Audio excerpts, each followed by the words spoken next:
بسم اللہ الرحمن الرحیم۔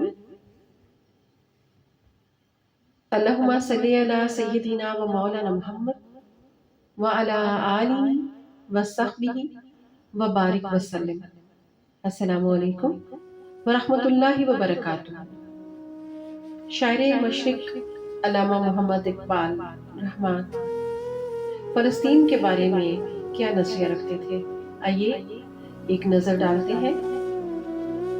5 جون 1967 کی عرب اسرائیل جنگ کے بعد یہودی اور یہود نواز حلقوں کی ایک یہ بھی رائے سننے میں آ رہی تھی کہ یہودیوں کو عربوں نے ان کے وطن سے نکالا تھا، اس لیے اگر انہوں نے اپنا وطن دوبارہ زبردستی لے لیا ہے تو اس میں ان کا کیا قصور۔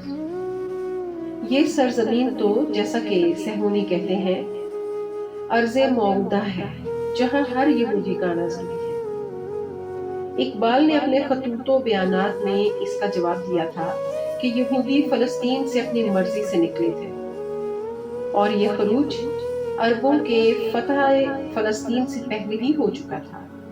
تاہم اقبال نے یہودیوں کے اس دعوے کو تسلیم کرتے ہوئے ایک چھٹا ہوا سوال یہ اٹھا دیا کہ اگر فلسطین پر یہودیوں کا حق ہے تو عربوں کا حق اسپین اور سسلی اور دوسرے یورپین مفتوحہ علاقوں پر کیوں نہیں ہو سکتا؟